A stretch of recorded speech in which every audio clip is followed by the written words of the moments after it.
but your guy would still kill their guy.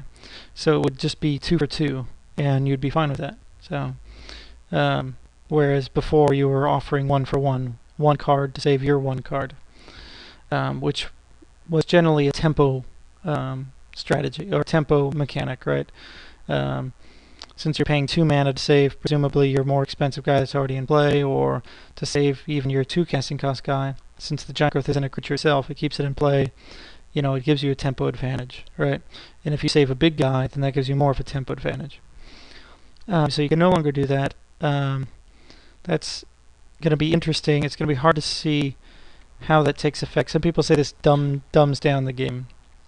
Now, I'm not sure about that. Like a lot of people have said, this creates more decisions, not less. A rudimentarily skilled player generally understands damage on the stack and what they can do with it. If you don't understand damage on the stack, you're just getting annihilated in limited, just in Magic in general, right?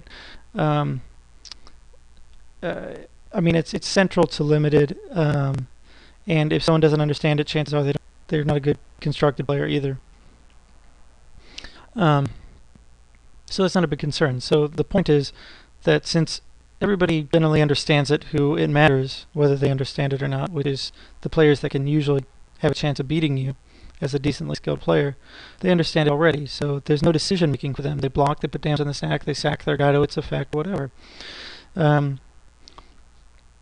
Now you have to decide, do I want to sack my guy to get his effect, or do I want him to kill your guy?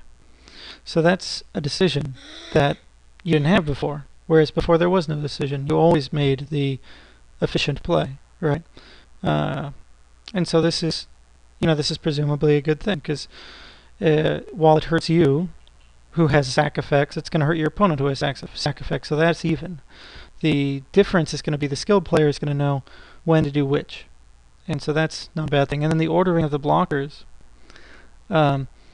is certainly not less complicated, right? Now you have to think about what order you're going to set them in, right, before any other effects have gone off.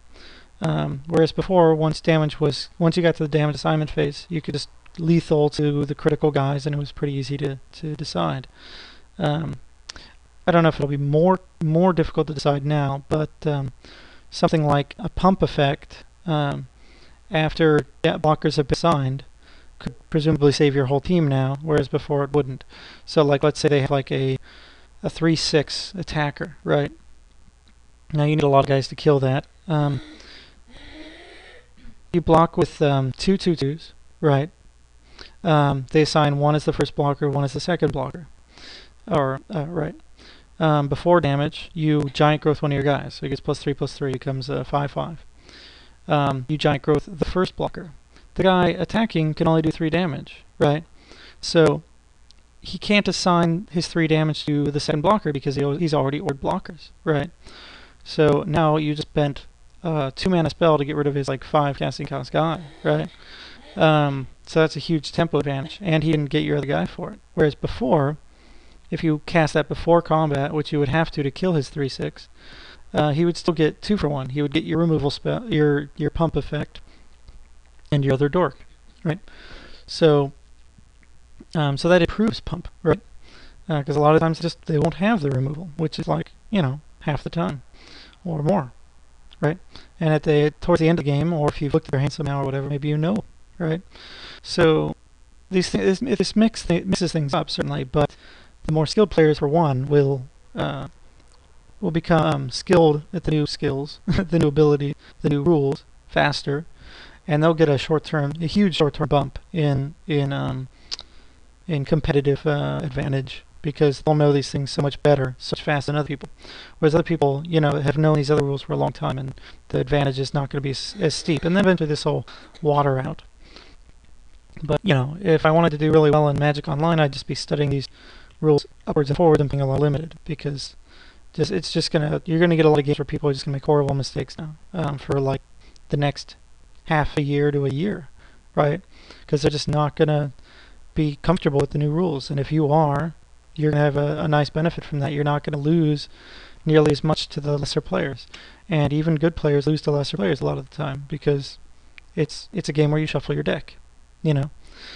Um, so anyway, so they go through this whole iteration, explaining it, blah blah blah blah blah. I've already pretty much explained it. So once again, one player attacks, the other guy blocks. The guy attacking decides what order the blockers are all going to be dealt damage in. And when damage is actually dealt, there's no responses allowed, and the attacker does lethal to the first, then lethal to the second, lethal to the third, etc., etc., etc., until he's out of damage. And that's it. It's not that complicated. It's much simpler than it was, right? So you don't have to remember how much damage was on anything anymore. All the information you need is on the board.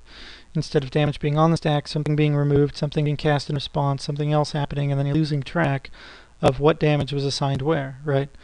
And so with Death Touch, you can just do one to each. So it's just kind of an errata of the Death Touch ability, which is fine, I guess, because they can do that. They just changed the definition of Death Touch. So Death Touch doesn't just read this target, or this creature can this creature destroy, or any creature dealt damage by this creature is destroyed at end of after they're dealt damage by the creature. Also, this creature may deal less than lethal damage to any number of blockers or multiple attackers blocked, during damage assignment. So it ignores the damage assignment rules. So it's just an errata to the Death Touch rule. Probably didn't make that too clear, but I also don't think you have to order blockers. You don't have to do one to each, which is weird. I would think you should have to order the blockers with them anyway. And so, like, if you have a 2-power Death Touch guy and they have 3 guys, you order 3 of them. You should only be able to kill the first 2 in the order, but I don't think they did that. Okay. Yeah, it just ignores the new damage assignment rules and splits its damage among any number of creatures it's in combat with, however its controller wants to. So that's a little silly. I think they should have said that it can just deal 1 and count 1 damage as lethal, but whatever. A little silly. But other than that, that's fine. Death Touch is just kind of a bonus ability now, and a lot of people are going to not realize that it works that way. Anyway, lifelink. You can no longer have multiple instances of lifelink. So a 2/2 with lifelink twice will no longer gain you 4 life. If you have lifelink, you have lifelink. Same as if you have First Strike now, or Death Touch. You can only either you have it or you don't. It doesn't do you any good to have it more than once. The other difference with lifelink now is that lifelink on creatures, when damage is dealt, you gain the life at the same time damage is dealt. So if gaining the life would prevent someone from losing, you don't go down below 0 and then die before the lifelink trigger goes on the stack and resolves and gains you the life back. So that's fine. It makes some effects that give lifelink to your opponent's creatures better. It'd be interesting to see creatures with, tap, give target creature lifelink, right? Because you could use that just to fog one of their creatures every turn or gain you life when your guys attack. So that's fine. No big deal there. And that's about it. Overall, it's a lot of changes. Though I suppose having a lot of makes focus on them without kind of forgetting that they were made. But it's going to be a lot to process, and I think they'll print cards in the future that take account of the new abilities, and it's going to be the same kind of game it was before. There's going to be some differences. Some old cards are going to get worse, some old cards are going to get better, and that's just the way it is, right?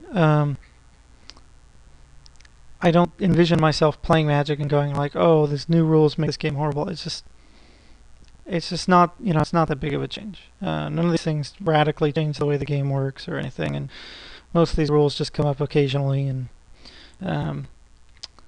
in the combat thing, well, combat's the most complicated step, and it still will be the most complicated step, and it's still going to be very complicated, and it's going to be where people make really bad mistakes. So there's also